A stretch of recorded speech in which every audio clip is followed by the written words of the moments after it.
E aí pessoal, beleza? Aqui é mais uma vez o Rodrigo, mais uma vez nesse canal aqui, Ensaios Psíquicos e Sociais. A primeira coisa que eu quero dizer é corrigir um erro que eu cometi no vídeo anterior, que eu falei sobre o presidente, o ex-presidente da Bolívia, que foi vítima de um golpe aí.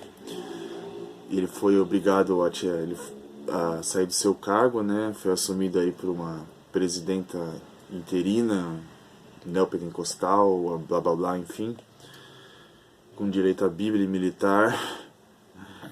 E eu citei ele, eu disse que o nome dele era Evo Salles, mas é Evo Morales, tá? Eu vi o vídeo de novo e eu vi esse erro aí, grotesco, né? Porque são. Eu pensando bem assim, eu tava pensando, por que eu troquei o nome, né?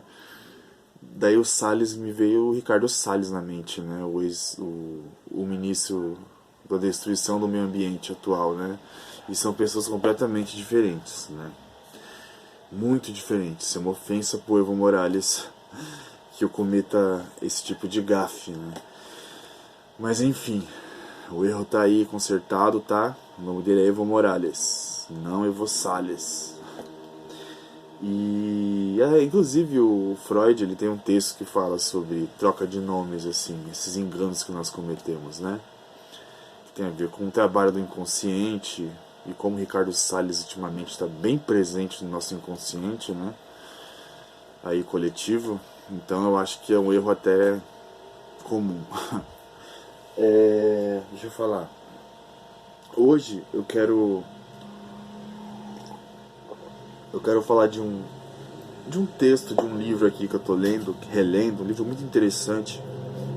O nome dele é O Coração do Homem, Seu Gênio para o Bem e para o Mal. É do Erich Fromm. Acho que dá pra ver aí, né? Quem que é Erich Fromm, né? Vamos começar por aí. Ele foi um psicanalista, filósofo e sociólogo alemão. Daí, a partir do final da década de 1920, ele foi um representante do socialismo democrático e humanista, né?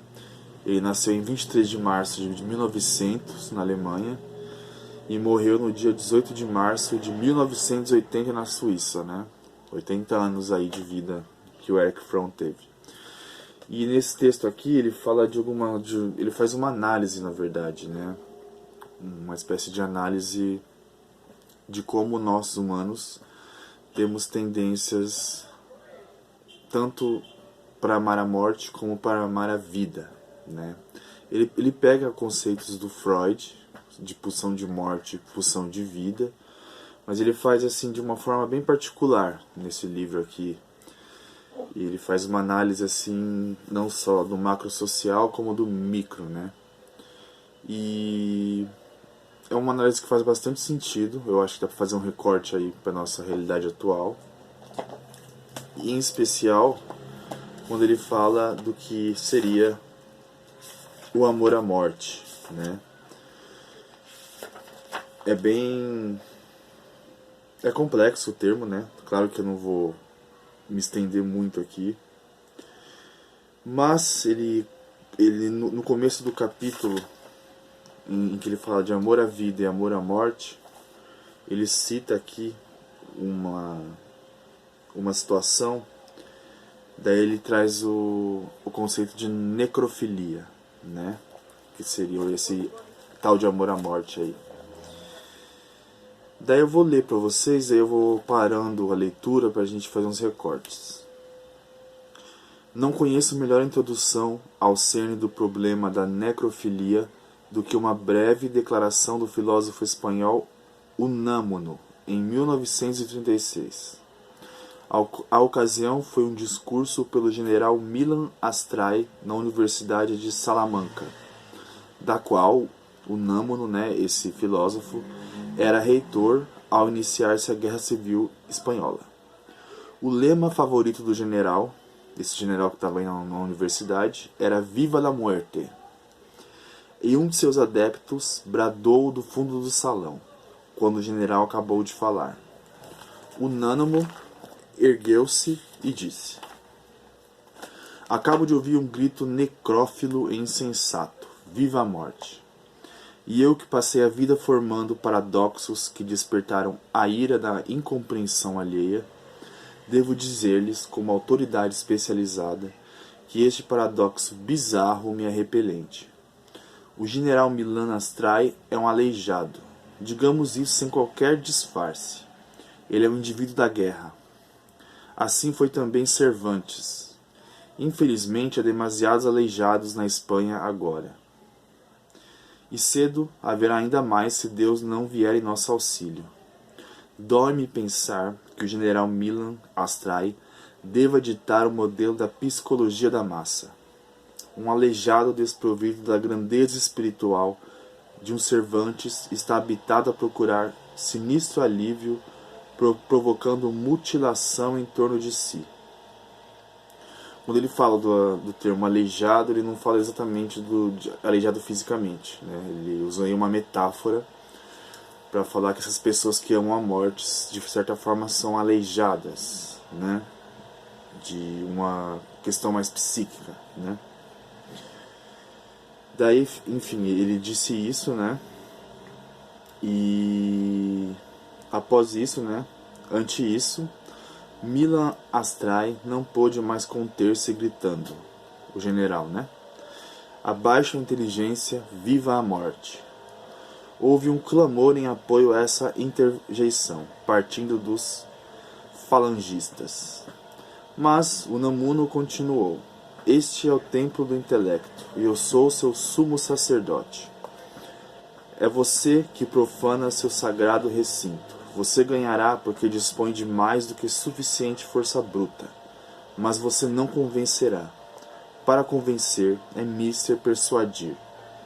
E a fim de persuadir, você precisa do que lhe falta, razão e direito na luta. Considero fútil exortá-lo a pensar na Espanha. Eu pensei. Ok, esse aqui é um trecho dessa situação aí que o Erich Fromm traz para começar a falar da necrofilia, amor à morte. Unânimo, ao falar do caráter necrófilo do grito Viva a Morte, tocou no cerne do problema do mal. Não há distinção mais fundamental entre os homens, psicológica e moralmente, do que há entre os que amam a morte e os que amam a vida, entre os necrófilos e os biófilos. Isso não quer dizer que uma pessoa seja forçosamente necrófila ou biófila de todo. Há algumas totalmente dedicadas à morte e estas são insanas. Ele diz aqui que todo mundo tem aí um certo amor pela morte e amor pela vida, né?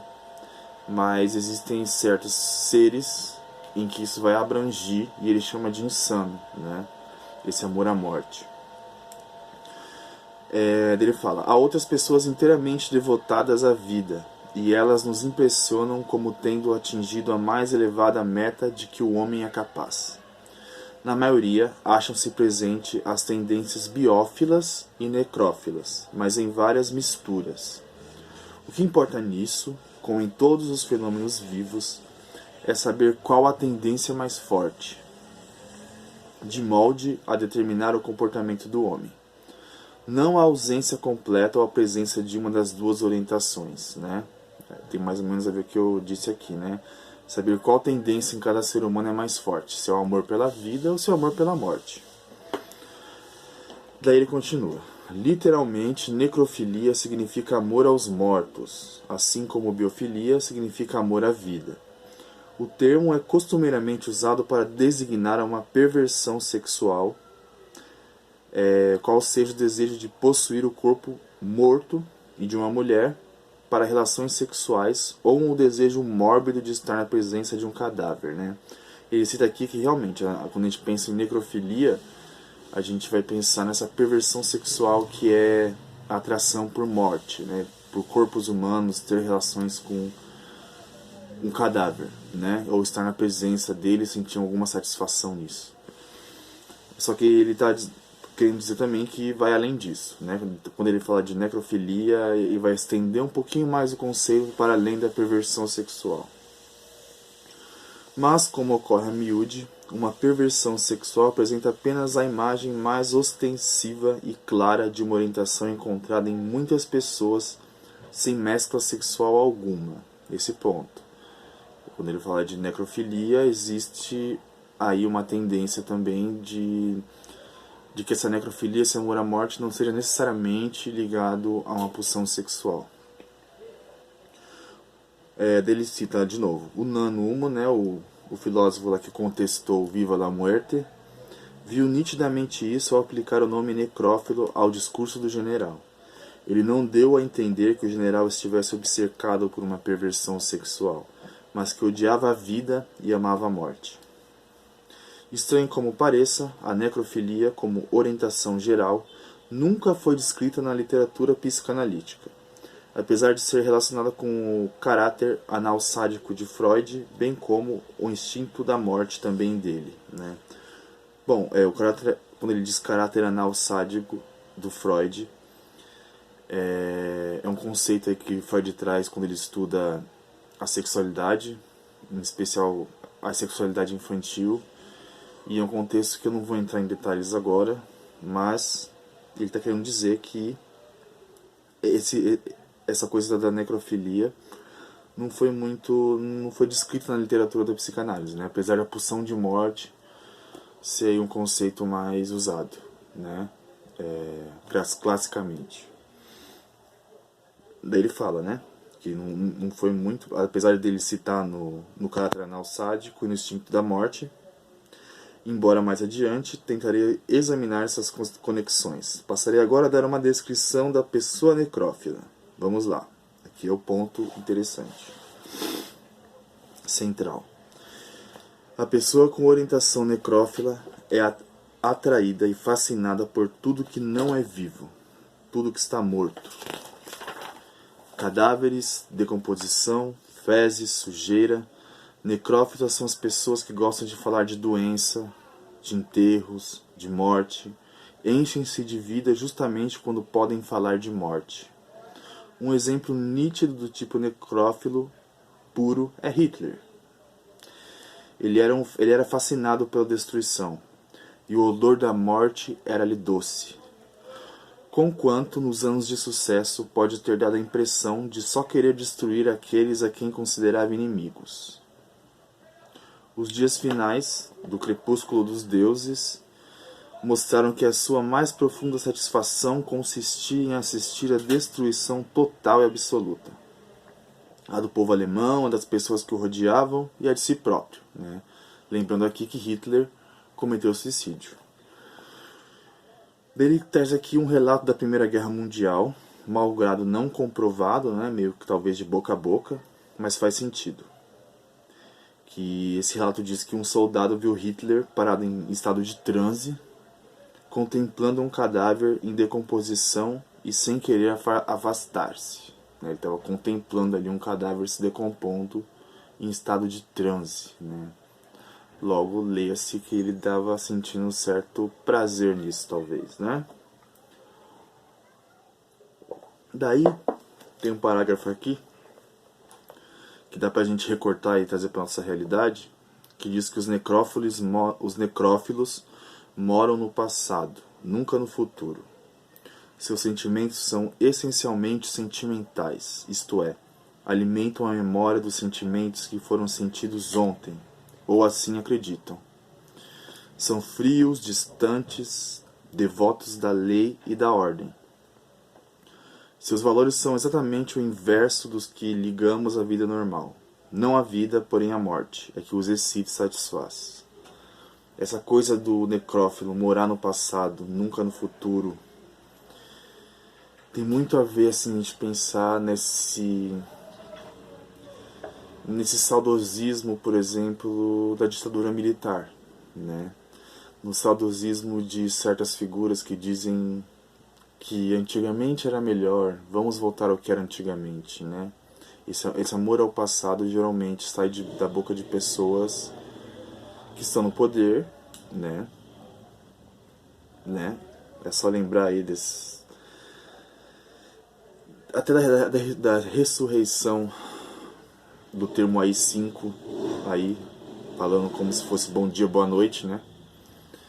Tanto o filho do presidente como o ministro da Economia citaram recentemente o retorno de um AI-5. E a gente pode pensar aí que são pessoas talvez necrófilas. Faz sentido? Será que elas amam a morte? Me parece que sim. Bom, a característica do necrófilo é sua atitude para com a força. A força é, citando a definição de Simone Weil, a capacidade para transformar um homem num cadáver.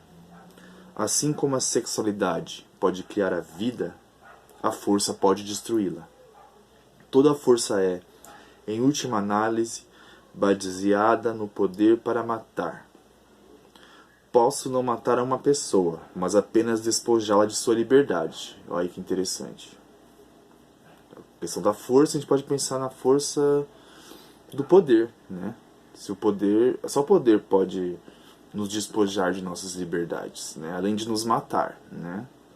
Como já foi feito aí nos anos cruéis da ditadura, né? Pessoas torturadas, perseguidas, mortas, presas, enfim, né? Posso querer apenas humilhá-la ou arrancar-lhe seus bens. Mas não importa o que eu faça, por trás de todos esses atos ergue-se minha capacidade para matar e minha vontade de matar. Não me sai da cabeça agora a imagem do presidente, eu acho que antes de se tornar presidente, em cima de um palanque, né, com uma metralhadora na mão e fazendo aquela coisa. E a frase dele infeliz de que ia exterminar a petralhada, né? Vemos aí um necrófilo na presidência. É uma tese aí que eu tô jogando. O que vocês acham? Enfim. O amante da morte necessariamente ama a força. Podemos pensar que ama o poder, né? Para ele, a máxima realização do homem não é dar vida, porém destruí-la. O uso da força não é uma ação transitória que lhe é imposta pelas circunstâncias, é um meio de vida. Daí, voltando aqui para a nossa realidade atual de novo, como se fala em matar, né? Eu acho que esse ano tem vários exemplos disso. Basta a gente pensar no governador do Rio de Janeiro, Witzel, comemorando a morte daquele cara que tinha sequestrado um ônibus. É um gozo, né? Um gozo pela morte, a gente pode pensar. Mais um necrófilo aí para a nossa lista. Vamos lá. Aqui diz que essa questão do uso da força para matar é um meio de vida. Isso explica porque o necrófilo é verdadeiramente enamorado da força. Assim como para o amante da vida, a polaridade fundamental do homem é a entre macho e fêmea. Existe outra polaridade assaz diferente para o necrófilo. Há entre os que possuem poder para matar e os que não possuem. Para ele só há dois sexos, os poderosos e os impotentes, os matadores e os mortos.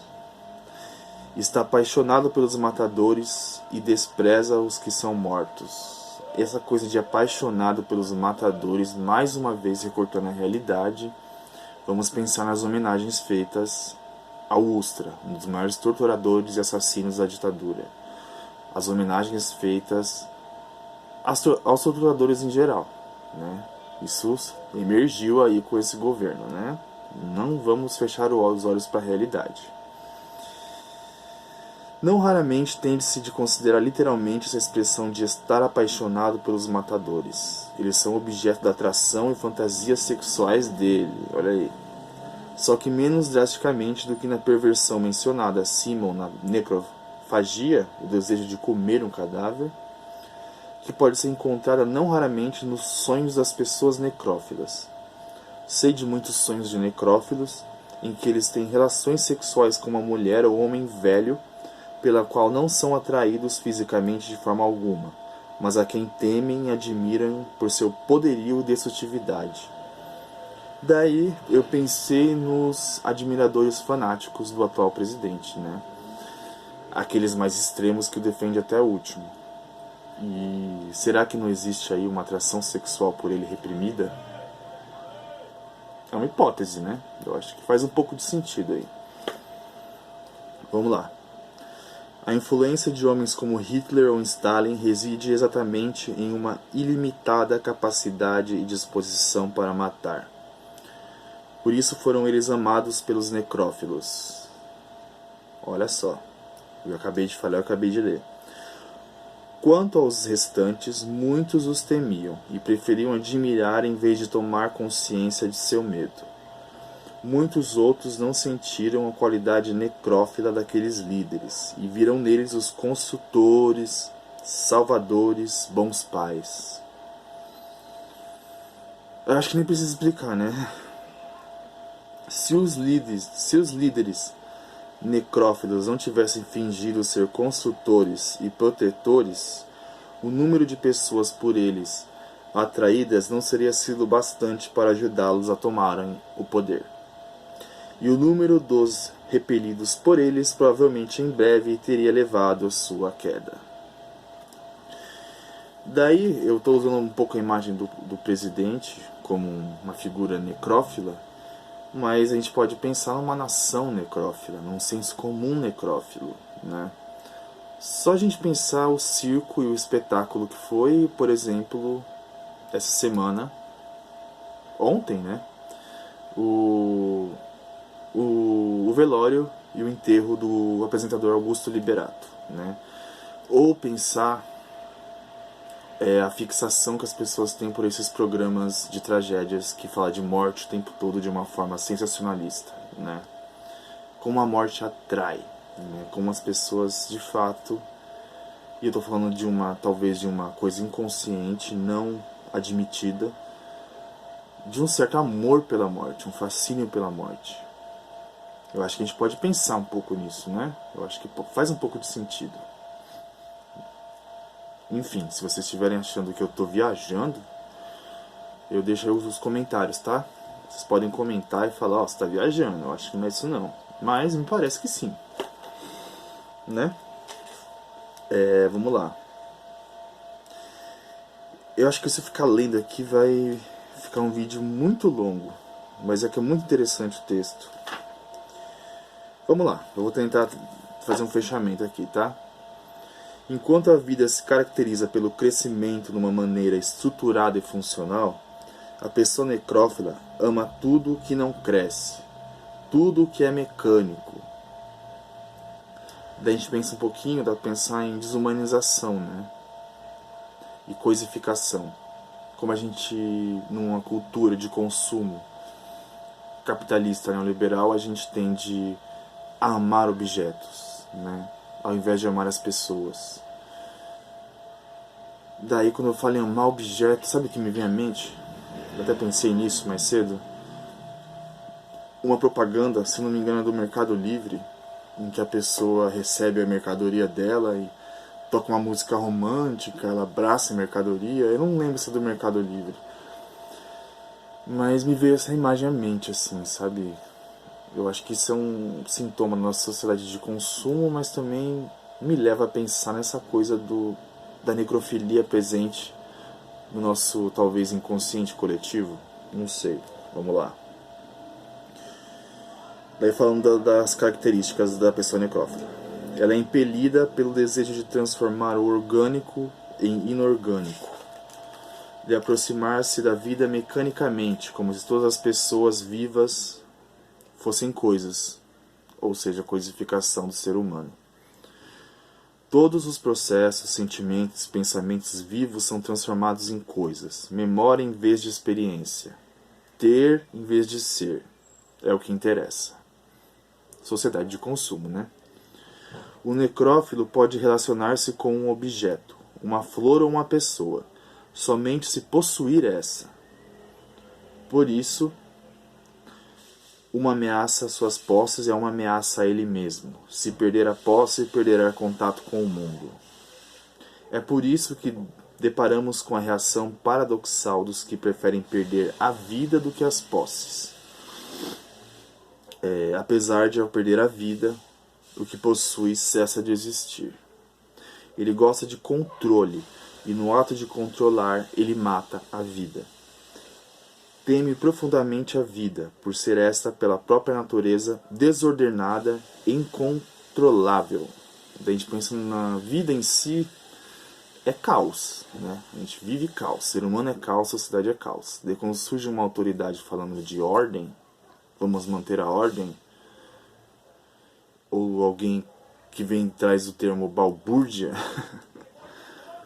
como algo repelente, é meio contraditório à natureza humana da sociedade, porque nós somos caos, somos caóticos, tá? Esse ideal de ordem é uma alucinação, digamos assim, um delírio, não sei. Vamos lá. A mulher que erradamente alegra ser a mãe da criança na história do julgamento de Salomão é típica dessa tendência. Ela antes queria uma criança morta, adequadamente dividida, do que perder uma criança viva. Aqui é uma citação da Bíblia, né? Em que ela preferia ter a metade da criança do que a criança viva. Posse, né? Não tem nada a ver com amor à vida da criança, mas uma posse dela. Para o necrófilo, justiça significa divisão correta e dispõe-se a matar ou morrer pelo bem daquilo que denomina justiça. Voltamos para o Brasil, vamos pensar aqui. Lei e ordem, para eles, são ídolos. Tudo que ameaça a lei e a ordem é sentido como um ataque satânico contra seus valores supremos. Dá ou não dá para fazer um recorte da nossa situação política atual e das pessoas que estão aí? Eu acho que cola muito. Daí eu vou tentar agora fechar, senão não vai dar certo. A pessoa necrófila é atraída pela escuridão e pela noite. Na mitologia, a poesia é atraída por grutas ou pelos abismos oceânicos, ou representados como cega. As pessoas necrófilas, né? Daí eu vou ir para um ponto mais aqui para fechar, que é sobre a aparência dos necrófilos. A pessoa extremamente necrófila pode ser muitas vezes identificada pela aparência e pelos gestos. É fria, a pele parece morta e a miúde traz no rosto uma expressão de quem está sentindo mau cheiro. Observem aí um dos nossos líderes e veem se vocês conseguem fazer algum tipo de associação, né? A pele parece morta, no rosto a expressão de que está sentindo mau cheiro. Ele fala que essa expressão podia ser vista claramente no rosto de Hitler. E de fato, aquela cara dele traz isso, né, essa imagem. É ordeira, obsessiva e pedante. Esse aspecto do necrófilo foi demonstrado ao mundo nas figuras de Eichmann. Eichmann era fascinado pela ordem e morte burocráticas. Morte e ordem burocráticas. De novo pensando na situação política atual, como isso está presente. Seus valores supremos eram a obediência e o funcionamento correto da organização. Ele transportava judeus como teria transportado carvão. O fato de serem eles seres humanos escapava a seu campo de visão, donde seria irrelevante até saber se ele odiava ou não as vítimas. Eu acho que dá para fazer um panorama aí geral, né? Do que seria uma pessoa necrófila. E pensar que talvez estejamos sendo governados por muitos necrófilos e de que a necrofilia é muito presente na nossa sociedade, tá bom? Eu acho que foi uma leitura que eu quis trazer, porque é uma leitura que me pegou desde a primeira vez que eu li. E eu pensei, assim, no Brasil de hoje, assim, claramente. Eu acho que dá pra pensar muito no Brasil de hoje com essa leitura, infelizmente, né? Tô rindo, mas de nervoso, como se diz por aí. Então, essa leitura é muito interessante. É um livro, mais uma vez vou mostrar pra vocês. O Coração do Homem, Seu Gênio para o Bem e para o Mal, de Erich Fromm.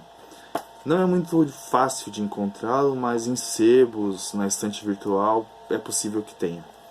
E ele traz muitos conceitos interessantes. Eu queria ter, talvez trago isso de outra forma, mas eu acho que ler foi interessante para deixar bem pontuado assim o que ele diz, porque a escrita dele, a forma como ele traz as coisas é bem, como pode dizer, acessível, né? E é interessante. Então, quero que vocês pensem aí sobre o tipo de pessoas que colocamos no poder e o tipo de pessoas que somos hoje como brasileiros, né? Quando a gente pensa nas vidas descartáveis, que já citei em vídeos anteriores, e como a gente talvez não se importe tanto com a morte delas, como a gente tem um fascínio pela morte, como a gente acaba perpetuando isso no nosso inconsciente coletivo, enfim, de alguma forma. Bom, por enquanto é isso, tá? Apesar do tema aí meio pesado, né? Mortífero. Isso aqui é Jardim Rainha Itapevi, tá? É assim o dia inteiro. E, enfim. Bom final de semana. Um beijo e abraço a todos. Se cuidem. E é isso aí. É nóis, tamo junto. Beijão.